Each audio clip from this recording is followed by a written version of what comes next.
السلام عليكم أحبائي، رمضان كريم، كل عام وأنتم بخير. نتمنى الفيديو تاعي اليوم يلقاكم بألف صحة وعافية. تقبل الله منكم ومنا وغفر لكم وغفر لنا. اليوم نشوفوا مع بعض وصفة جاري فريك مع يعني راح نشوفوا 3 أطباق وصفة جاري فريك. راح نشوفوا أيضا طاجين العين، طاجين الحلو كما راكم تلاحظوا بدون لحم. وايضا راح نشوفوا طبق دوزيام بلان اللي هو لو فولون، كنت ديجا حضرته في القناه يعني على القناه، وراح نشوفوا مراحل مع بعض في خلال الفيديو هذا.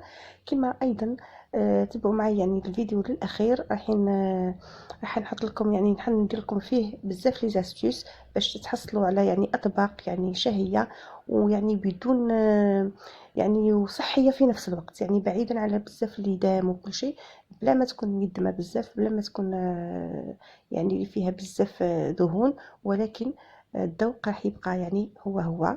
اليوم الجاري تاعنا تاع الفريك راح هو دابيتود، يعني الجاري فريك تاع الشرق الجزائري يندار يعني بالغنمي ولا خليط بين الغنمي والدجاج، ولكن اليوم انا لظروف صحيه ما راحش ندير نحط فيه الغنمي خلاص، وراح نديرو بلا فيوند ماغر، ولكن في نفس الوقت البنه يعني والذوق تاعو راح يبقى هو يعني حيجي في جاري بنين يعني حسل، يعني يجي جاري رائع. تبعوا فقط معي الفيديو بكل الخطوات وبكل النصائح، راح تتحصلوا على جاري رائع جدا. الجاري تاعي تاع اليوم استعملت فيه، قلت لكم كما قلت لكم لا فيوند ماغر يعني لحوم بدون دهون. لو بولي تاعي حنستعمل بلون دو بولي يعني صدر دجاج فقط. نزعت له طبعا الجلد ايضا يعني باش ما يكونش فيه دهون. ايضا راح نستعمل لحم مفروم. اللحم المفروم تاعي تاني خالي من الدهون. آه، كما راكم تلاحظوا. قلت لكم هنا يعني نحكي على الاخر على البولي تاعي نزعت له الجلد تاعو، وراح نحطو كيما هكا دي مورسو اون اونتيي، ومن بعد نقطعو كي يطيب نزعو من لاصوص ونقطعو دي مورسو ماشي نفتفتو، يعني نقطعو دي مورسو يكونوا متوسطين. هنا اللحم نرجعو للحم المفروم تاعي كما قلت لكم هو ما فيهش دهون. واش حنداويه بفلفل اسود، بصل وملح طبعا، وشويه كركم، والدبشه طبعا. الدبشه هذه هي الدبشه الجاري لازم ندير بالدبشه، يعني الحشيش نحط فيها هو دبشه وشويه كرفس. هذه هي الكركم هذاك هو اختياري زايد، يعني انا نحطه في لي صوص روج يعطيني يعني يدير لي يبيسي لي يعني يتقل لاصوص، والغو تاعو يعني ناتخ ما عندوش يعني ذوق يعني هذاك اللي يبان ولا الذوق تاعو ما يبانش، ولكن لي بيان في تاعو عنده بزاف لي بيان في على الصحه، يعني سي ان انتي اوكسيدون. دونك على هذه نستعملو في الطبخ تاعي سورتو في لي صوص روج. هذه هي. استعملت الفريك طبعا، الفريك كنت غسلته. الفريك حطيت 1 غرام كان تاع الفلان فقط، ولكن هنا راح يبان كميه كبيره لانه غسلته وتنفخ شويه في الماء تكونفلا، دونك دوبلا لو فوليوم تاعو. هذا ما كان. راح نستعمل كما قلت لكم الحشيش هو الدبشه مقطع رقيق جدا، ونستعمل البصل. هنا البصل حطيت بصله كبيره بزاف، يعني بصله كبيره فريمون كبيره ولا 2 بصلات متوسطين. وكنت رحيتهم مليح، يعني البصل رحيه مليح لاني ما راحش نصفي لاصوص. مي الا كان ما تحبوش يعني فريمون البصل ولا يعني صدقوني كي ترحيوه مليح ما راحش يبان، مي سينو تقدروا تقطعوه فقط ومن بعد تصفيو لاصوص. استعملت 2 ملاعق كبار من لو كونسونطري دو طوماط يعني الطماطم المصبره، ملعقه ونصف من الكزبر المجفف، يعني الحبوب الكزبر هذوك ملحي. ايضا استعملت ملعقه صغيره من الفلفل الاسود وملعقه ونصف من الكركم، هذه حطيتها في اللاصوص. ايضا نرجع قلت لكم للدبشه. اللي ما يحبش الدبشه في لاصوص ايضا تقدروا تستعملوا ربطه، يعني الربطه تربطوها مليح، تعاودوا تربطوها بخيط غذائي مليح انفصال، بعد تنحيوها كيما راها. هذا ما كان. ايضا كي تستعملوا ربطه تاع دبشه ديروا ربطه تاع دبشه ومعها عرف ولا 2 تاع كرافس. انا هنا حطيت يعني وراقي صغار، يعني واحد قيس ملعقه اكل، عفوا ملعقه قهوه، ملعقه صغيره من الكرافس حطيتها في مع الدبشه المقطعه هذه في العصوص. هذا ما كان. نحطوا البصل تاعي، نحطوا صدر الدجاج كما قلت لكم انا استعملت 2 مورسو تاع صدر الدجاج وجاتني يعني جاري كميه كبيره.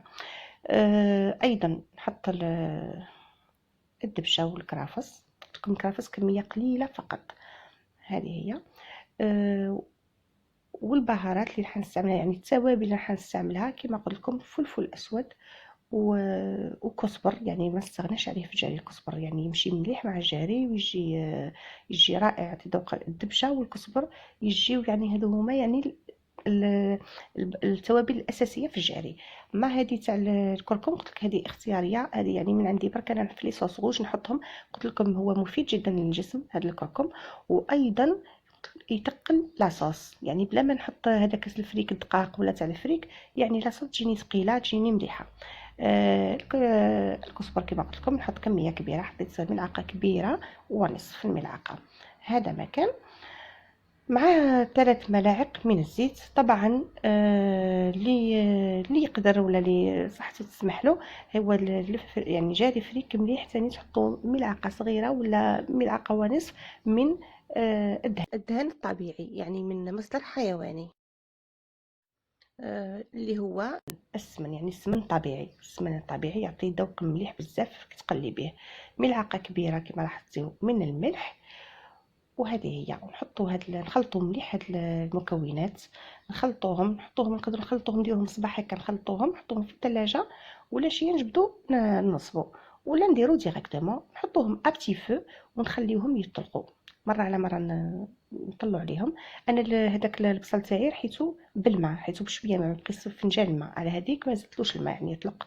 مي سينون نتوما قعدوا طلعوا خلطوا عليه، خلطوهم كل مره وحطوا وزيدوا لهم الماء بالعقل. كنت تلقى يعني البصل لصق ولا يعني يحب يلصق ولا يعني لاصوص تكون تنشف. هنا كما قلت لكم نغطي عليهم ابتي فو ونخليهم. نروح ندير الاخرى تاعي، نروح ندير نكور لافيون تاعي، نعجن هذوك المكونات تاع لافيون داشي ونكورهم ونحتفظ بهم في الثلاجه حتى وقت الاستعمال. هنا بعد ما تقلى لي مليح اللحم تاعي، يعني صدر الدجاج تقلى مليح، ودخلوا الطياب مليح، يعني نلاحظ باللي نتاكد ملي دخلوا مليح الطياب. واش ندير هنا؟ نولي نستعمل الطماطم المصبره، 2 ملاعق كبار من الطماطم المصبره. ندوبهم طبعا في الماء، يعني نديلويهم في الماء باش ما يجينيش يعني من الاحسن نديلوهم في الماء، لاني غير كي نحط هذيك الكونسونطري الطوماط تبدا لاصوص تعقد وتحب يتلصق، يعني باش ما تلصقليش او ميم طون باش ما يجيونيش باش تذوب مليح الطماطم. هذه هي. نحط لهم ايضا 2 كرون تاع فلفل ولا كرون واحد تاع فلفل حار، ونضيف لهم لاني قلت لكم الطماطم شويه تعقد الاخرى باش ما تلصقليش. نضيف لهم انا هنا الماء قدامي اللي نمرق به راهو فوق النار ثاني راهو يغلى، باش كل مره نزيد بالعقل. هذا ما كان. نغلق عليه ونزيد نخليه لا طوماط هذيك تتقلى مليح مع اللحم مليح، لاني لا طوماط لازم نحطها في المرحله هذه باش الجاري تاعي ما يجيش حامض. يعني جامي ما نحطوا الطماطم في الاخير في الجاري، نحطوا لا كونتيتي يعني اللي نسحقوها من الاول. ماشي انا نحط 2 كويير يعني كبار يعني معمرين تماما. هنا كي تقلى مليح الاخر زدت حوالي كاس من ولا كاس ونصف من الماء تاع اللي نمرق به هذا اللي يكون غليان. وهنا واش راح ندير؟ انا الفريك تاعي رايحه نقليه ايضا مع هاد الاخر، ما نحطوش في الاخير، يعني قبل ما نمرق كومبليتوم نحط كميه الماء كامله. كي نحط هذاك الكاس ونص تم نحط كميه الفريك تاعي ونخليه لي باش يمتص لو سوك هذا كامل تاع اللحم وتاع التوابل، يعني يجي بنين اكثر ويطلق الاخر تاعو، يطلق البا تاعو يعني يتلبى هكا شويه يجي مليح. يعني انا مجربتها الفريك تاعي دائما نقليه، وما يعني اي خضر اي هكا نحب نقلي بهم في الاول هكا يجي طبق اكثر بنه. هذا مكان نخلطوه مليح. وشي هنا كي نحطوا الفريك ما لازمش نتحركوا من حداه، يعني نبقاو واقفين ونخلطوا، لانه ليه يبدا ينشف وليه يبدا يعقد، ونبقاو نزيدوا له في الماء بالعقل. انا هنا زدت الماء يعني كميه كافيه من الاول، يعني ما لصق لي ما والو. كون نشوفوه بدا يحب يلصق نبداو نزيدوا له الماء بالعقل، دائما نلوش حدانا قدام الكاسرونه ونهزو بالعقل ونزيدوا. هذا ما كان. هذه هي. نتاكدوا ايضا الفلفل تاعي هذا لابو تاعو اللي تجي خشينه فيرم، على بالي راني متاكده ملي راح شي تحلي في نص العصاص تاعي. سينو الا كان الفلفل خفتو منو نحيوه، يعني قد غير يطلق برك شويه لو بارفان تاعو نحيوه، وعلى الاخر كي تعود رايحين تطفيو زيدوا رجعوه للعصاص بعد ما تطفيو. هذه هي. بعد ما تقلى مليح الاخر تاعي الفريك تاعي، حسيتو بلي دخلوا شويه الطياب تاني، نعاود نمرق لا كونتيتي كومبليت. انا كميه الماء اللي مرقت بها كامله هي 2 لترات و زوج لترات وكاس، يعني 2 لترات و300 ميلي هكاك. هذا ما كان نحطو كيما قلت لكم مرقت بالماء الغليان. كي تغلى بيان نبدا نحط في لا فيونداشي تاعي، هذيك لي بولات دو فيونداشي نحطهم ونزيد نخليهم يغلاو مليح، ما نحركهمش. كي نحطوا لي بولات دو فيونداشي ما نحركهمش. انا لا فيونداشي هنا ما حطيت لها ني بيض ني شابلور، تقدروا تضيفوا لها واش تحبوا، بيض وشابلور كيما تحبوا. انا نحط لها البصل وفلفل اسود وفقط. هنا كيما هنا اختي يعني زياده زدت لها شويه كركم. هذا ما كان، وملح طبعا. هذه هي. هنا في المرحله هذه نحي الاخر تاعي، لاني راح نغلق على الفريك تاعي، نقص عليه ونخليه. نحي الفلفل تاعي باش ما يطلقليش الحرور في الاخرى تاعي. واش ندير لها بعد ما غلات مليح لا فيونداشي وتماسكت مليح، نقص يعني نتاكد باللي تماسكت، يعني تطلع هكا كما تشوفوا تطلع الفوق بلي تماسكت. نقص للجاري تاعي، نقص له ابتي فو خلاص، ونخليه كيما انا هنا درت في لاكوكوط. راح نخليه نقفل لاكوكوط 25 مينوت ابتي فو. كي ديروا في مرميت عاديه يعني ماشي تاع لاكوكوط، ولا خليوه ساعه كامله ابتي فو، وشيه مره على مره، ماشي بزاف يعني. في الساعه هذه طلعوا عليه 3 فوا ولا تاكدوا بلي ما لصقش. هذا ما كان، نقصوا له وخليوه ساعه هذاك الفريك باش يطيب مليح ويطلق البنه تاعو. ابخي ما طابت لي انا، ابخي ما عدات لي 25 مينوت في لاكوكوط، عاودت فتحت عليه لقيتو طاب الفريك يعني كلش بيان. جبت هذوك لي دو مورسو تاع البولي، قطعتهم دي مورسو صغار يعني ماشي فتفتهم، قطعتهم بالسكين فقط دي مورسو متوسطين، وعاودت رجعتهم للبرمه تاعي. عاودت حطيتهم في البرمه، نخليهم يزيدوا يهزوا الغليه برك عليهم، ونعاود نرجع هذوك لي كرون تاع الفلفل اللي نحيتهم في الاول. فوالا. وندير كلمسه اخيره أنا، يعني هذه لمسه خاصه يعني، اللي يحب يديرها اللي يحب ما يديرهاش. انا نحط ان سوبسون برك، يعني بين صباعي برك تاع بودر تاع نعناع، بودر تاع نعناع، يعني النعناع اليابس ماشي نعناع الفخي، يعني تاع التاي هذاك. لا بودر هذيك شويه بين صباعي، نزيد نحط الدبشه ونطفي، نغلق ونطفي، نغلق عليها ونطفي. هذا ما كان الى حين باش وقت نصر بها. هنا نحطو الجاري تاعي راه طاب، حطيته دو كوتي. راني نطيب في الدوزيام بلا كيما قلت لكم. انا درت الفولوفون كنت حضرته ديجا في القناه، والفيديو راهو بالتفصيل مع توت لي زاستيس. درك انا واش راح ندير لكم باختصار فقط، واش راح نقول لكم يعني باختصار. انا هنا كيف درت صدر دجاج مقطع قطع صغيره جدا، مع شويه لحم يعني هبره مقطع قطع صغيره جدا. واللحم ايضا كل واحد يحط واش يحب، يعني اي حاجه. تقدروا لحم بقري، تقدروا لسان، تقدروا اي حاجه يعني. مع شويه بصل، مع معدنوس، مع فلفل اسود، ونقليهم جيدا هذوك اللحم مع الزيت طبعا. ومن بعد كي تمتص لاصوص هذيك نزيدوا لها الجبن. يعني الفولونفون هذا نديرو بالجبن، كاين اللي يديرو بلا بيشاميل، ديال لاصوص ايباس هذيك بلونش بلا بيشاميل. انا ما نديرش، ما يعجبهمش في الدار تاع لا بيشاميل، نديرو بالجبن. الجبن تقدر تحط من 200 حتى 250 غرام تاع الجبن. تحط الجبن مثلثات ولا الجبن تاع القالب هذاك مستطيل، تذوبو مليح وتمرق يعني شويه برك، ما تسحقش لاصوص بزاف، جست ما تغطى هذيك اللحم وتغلق، تخليه يطيب. انا كيما في لاكوكوط حطيته يطيب 25 مينوت. بعد كيف على جال الزيتون باش يطيب.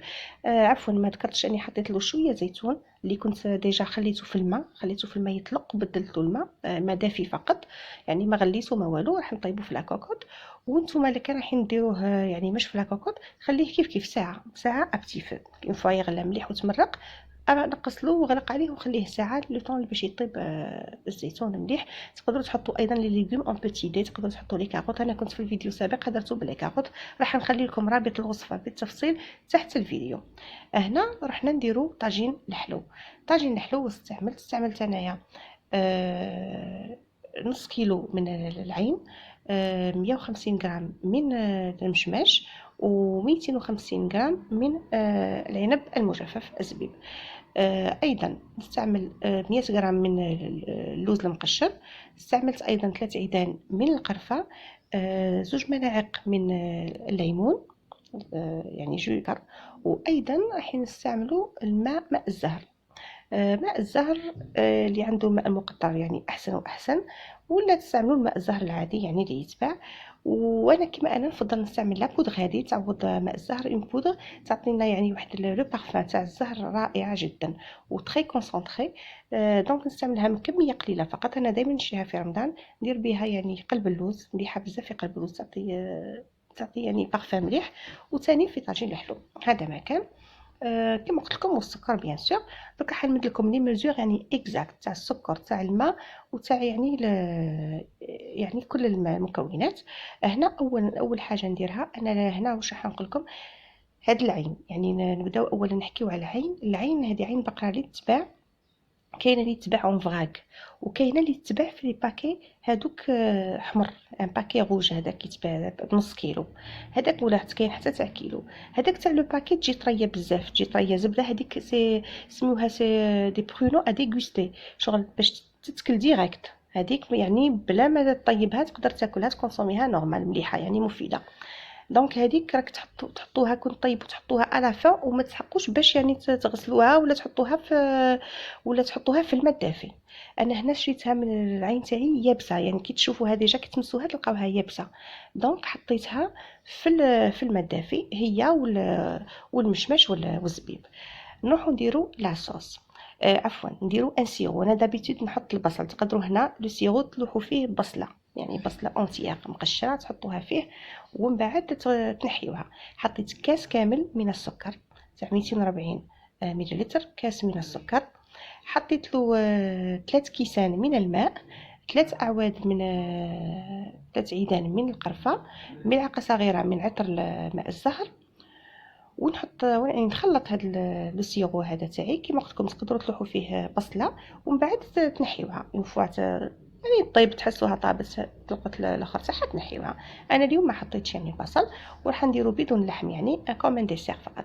نرجعوا للعين كيما قلت لكم. انا العين تاعي يابسه، دونك انا حطيتها في الماء دافي وزدت حطيتها هي الاولى بديت بها لانها شويه يابسه. شريتها اون فراك كيما قلت لكم. كيما كي تشريو لو باكي هذاك روج حطوها اون ديرني ليو، يحطوها هي الاخرى يعني. وما تطيبش بزاف، ما تسحقش بزاف باش ما تطلق لكمش. هذه هي تكون هي اصلا كي تجبدوها من لو باكي روج راح تلقاوها طريه، يعني تقدر تاكلوها ديريكتومون. هذا مكان. هنا كون كلش انا على بالي كي مسيتهم كل كيف كي العين كي المشماش كي الزبيب كل عندهم نفس يعني الصلابه. دونك حطيتهم مع بعضهم تقريبا. حطيت العين كي غلات لي العين، زدت عاود حطيت كي بدات يعني هزت الغليه بيان، زدت حطيت العنب المجفف مع المشماش، ضغطت عليهم وخليتهم ابتي فو، خليتهم يطيبوا ابتي فو. هنا جبت مقلاة حطيت فيها شويه مارغرين ونجي نحمر هذاك اللوز تاعي. طبعا في طاجين الحلو هذا اللوز يعني من الافضل يتحمر بهذه الطريقه، يعني احسن من اللي نديروه في الفور. هذه هي الطريقه المليحه.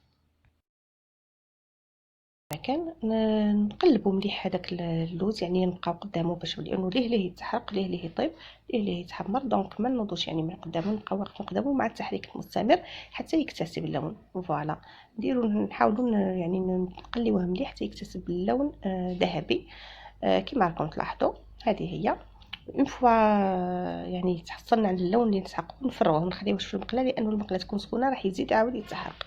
هذا مكان. نروحوا نشوفوا الاخرى تاعي غلات جيدا، يعني كلش طاب. لاحظت يعني جبت باللي الحبات تاعي كامل طابوا. واش ندير بعد ما طابوا لي كامل؟ انا هنا زدت كاس الا ربع من السكر. زدت له يعني على حسب نتوما هنا كي يطيب لكم الفواكه الجافه. اون فوا طابو شوفوا الاخر تاعكم، شوفوا لاصوص لقيتوها مليحه سي بون اللهم بارك. لقيتوها شويه خفيفه زيدوا لها. هذا مكان. يعني انا في المجموع درت 3 كيسان تاع ماء معاهم 2 كيسان الا ربع من السكر. هنا واش زدت درت واش حطيت السيترون، ولا حطيت 2 ملاعق من عصير الليمون. عصير الليمون مليح، يعني هو حافظ، يعني دائما يعني طاجين الحلو راح يقعد لي مده 10 ايام 15 يوم في الثلاجه، دونك يحافظ لي على الاخر. كيما ايضا يكليرسي لا صوص تاع الطاجين الحلو، يعني لا صوص ما تجيش فونسي، لانه مليحه، يعني مستحب انه لا صوص تاع الطاجين الحلو العين هذيك تطلق شويه الكحوله، مليحه تكون شويه كلير. دونك هذاك الليمون راح يمد لنا اون صوص مليحه من بالكولور تاع لاصوص. في الاخير كلمسه اخيره، انا دائما نحط، طبعا حطينا اللوز كما لاحظتي في الصوره، وفي الاخير بعد ما نحطوا اللوز نحطوا ملعقه ولا ملعقتين من العسل دو كاليتي، يعني يكون عسل حر ولا عسل يعني تاع الكوميرس يكون مليح كيما الشفاء ولا سان فرانسيسكو ولا، وتغلقوا عليها وتخليوها. دونك هذه هي اللمسه الاخيره. هذه هي الاطباق تاعنا اللي حضرناها اليوم، نشوفوها مع بعض في صحن التقديم. نتمنى تجربوا الوصفات هذه، صدقوني يعني وصفات ناجحه وعطيتها لكم يعني بكل التفاصيل. نتمنى تجربوا الوصفات وتخليوا لي تعليقكم تحت الفيديو، وما تبخلوش علينا باللايك وبالاشتراك، والى الملتقى.